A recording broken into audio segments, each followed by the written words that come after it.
সকল ভিউয়ার্সদের আমার চ্যানেল কুকিং স্টুডিওতে আমি উম্মি ওয়েলকাম জানাচ্ছি। আজকে আমি দোকানের মিষ্টি চমচম বানিয়ে দেখাবো, যেটা খেলে কেউ বুঝবে না এটা ঘরে তৈরি নাকি বাইরে থেকে আনা হয়েছে। এর জন্য আমি যা যা নিয়েছি, প্রায় 1 লিটার দুধকে আমি ছানা করে নিয়েছি, 1 কাপের মতো ছানা হয়েছে। এছাড়া আমি নিয়েছি 1 চা চামচ চিনি, 1 চা চামচ সুজি, 1 চা চামচ ময়দা।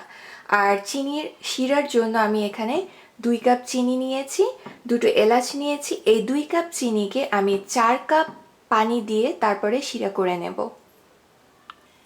এখন একটা প্লেটের মধ্যে আমি ময়দা, সুজি আর চিনি নিয়ে নিয়েছি।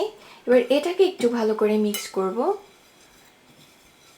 এবার এর মধ্যে আমি দিয়ে দিব ছানা। ছানাটা কিন্তু খুব ভালো হতে হবে, ছানায় যেন কোনো পানি না থাকে। আমি একসময় ছানা বানিয়ে একটা টিউটোরিয়াল করে দেখাবো। ছানাটাকে খুব ভালোভাবে মথে নিতে হবে যেন সুজি, ময়দা, চিনি সব কিছু ভালোভাবে মিশে যায়। প্রায় 7 থেকে 8 মিনিট এরকম করে ডোলে ডোলে মথে নিতে হবে। প্রায় 8 থেকে 9 মিনিট হয়ে গেছে। এবার দেখি ছানাটা রেডি কিনা মিষ্টির জন্য। এরকম করে জাস্ট যখন আপনি রোল করবেন, জাস্ট একটু প্লেটের গায়ে লাগিয়ে এরকম রোল করলে দেখবেন যে ছানাটার বেশিরভাগ অংশই উঠে এসেছে প্লেট থেকে। সেই সময় বুঝবেন ছানাটা রেডি। এবার আমি এই ছানাটাকে 8 ভাগ করব অ্যান্ড মিষ্টির শেপ দিব। আপনারা যদি চান আরও ছোট বা বড় মিষ্টি বানাতে পারেন।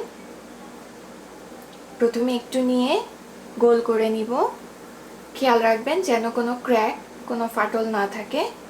এরপরে একটু লম্বাটে করে আমি মিষ্টির শেপ দেব। এভাবে করে সবগুলো মিষ্টি আমি বানিয়ে নেব। মিষ্টিগুলো বানানো হয়ে গেছে। এবার আমি শিরার মধ্যে ঢেলে দেব। শিরাটা আগে এই কারণে তৈরি করেছি, আমি চাই মিষ্টিটা যেন পারফেক্ট হয়। আর শিরাটা যখন এরকম ফুটতে শুরু করবে সেই পর্যায়ে আমার মিষ্টিটাকে দিয়ে দিতে হবে। এবার একে একে সবগুলো মিষ্টি ছেড়ে দেব। অ্যান্ড মিষ্টিগুলো ছাড়ার পরে প্রায় 15 থেকে 20 মিনিটের জন্য ঢাকনা দিয়ে ঢেকে দিব।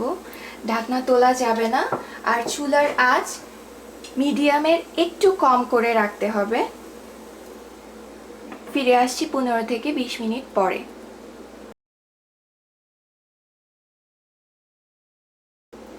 20 মিনিট হয়ে গেছে।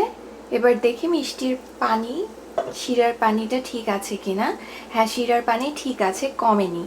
এই মিষ্টির টিপস হচ্ছে কখনোই শিরার পানি কমতে দেয়া যাবে না, শিরা কখনোই ঘন হতে দেয়া যাবে না। সো আপনি যখন বুঝবেন যে শিরার পানি ঘন হয়ে আসছে, তখন 1 কাপের মতো গরম পানি যে শিরার মধ্যে ঢেলে দিবেন, ঢেলে আবার ঢেকে দিবেন। এভাবে 3 ঘন্টা জাল দিয়ে আপনার মিষ্টিটাকে তৈরি করতে হবে। এটা হচ্ছে ট্রেডিশনাল ওয়ে, যে 3 ঘন্টা চুলায় রাখলে আস্তে আস্তে জালে মিষ্টিটা সেই একেবারে চমচম পোড়াবাড়ি টাঙালের যে চমচম সেরকম হয়ে যাবে, প্লাস কালারটা ওরকম চকলেট কালারের মতো হয়ে যাবে। আর যদি আপনি ট্রেডিশনাল ওয়েতে 3 ঘন্টা ওয়েট করতে না চান, সেই ক্ষেত্রে আপনি 3 টেবিল চামচ চিনি আর 3 টেবিল চামচ পানি দিয়ে ক্যারামেল বানাবেন, এবং যখন ক্যারামেলটা একটু লাল লাল হয়ে যাবে তখন এটার মধ্যে ঢেলে দিবেন। তাহলেই হবে, খুব দ্রুত কালার চলে আসবে। কিন্তু আমি ট্রেডিশনাল ওয়েতে বানাবো, সো আমি ফিরে আসছি 3 ঘন্টা পর। আর হ্যাঁ, আপনারা যদি ক্যারামেল দিয়ে তারপরে কালার আনতে চান মিষ্টিতে, সেই ক্ষেত্রে 1 ঘন্টাতেই মিষ্টি রেডি হয়ে যাবে। ক্যারামেলের কালারটা আস্তে আস্তে মিষ্টি ধারণ করে নিবে অ্যান্ড চকলেট কালার চলে আসবে। সো 1 ঘন্টাই এনাফ।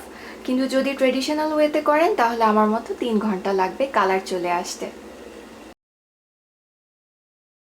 3 ঘন্টা হয়ে গেছে, এখন চুলা বন্ধ করে দেব আর 1 ঘন্টার জন্য মিষ্টিটাকে শিরায় এভাবে রেখে দেব। 1 ঘন্টা পর মিষ্টিটাকে তুলে আমরা মাওয়ায় গড়িয়ে নিব। আমি অল্প একটু মাওয়া তৈরি করে আপনাদেরকে দেখাচ্ছি, আপনারা চাইলে কিনেও আনতে পারেন। খুব সামান্য বানাবো, এর কারণ হচ্ছে যেহেতু আমি মাত্র 8টা মিষ্টি বানিয়েছি, সো সেই পরিমাণের জন্য আমি মাওয়া বানাচ্ছি। এখানে প্রায় 2 টেবিল চামচ গুঁড়ো দুধ নিয়েছি আর 1 টেবিল চামচ ঘি নিব। ঘি নিয়ে ভালোভাবে মিক্স করে মাইক্রোতে হাই পাওয়ারে 2 মিনিটের জন্য গরম করব। 2 মিনিট পরে দেখব একটু লিকুইড হয়ে গেছে, তারপরে বের করে একটু নেড়ে রেখে দিব। ঠান্ডা হয়ে গেলেই সেটা একেবারে গুঁড়া গুঁড়া হয়ে যাবে, মাওয়া আপনার তৈরি হয়ে যাবে। ঠান্ডা হওয়ার পরে জাস্ট হাত দিয়ে এরকম একটু ঘষলেই দেখবেন যে গুঁড়া গুঁড়া হয়ে গেছে আর মাওয়াতে পরিণত হয়েছে। তৈরি হয়ে গেল দোকানের স্বাদের মজাদার মিষ্টি চমচম। আপনারাও করে দেখেন, সবাই লাইক করবে। থ্যাংক ইউ এতক্ষণ সাথে থাকার জন্য।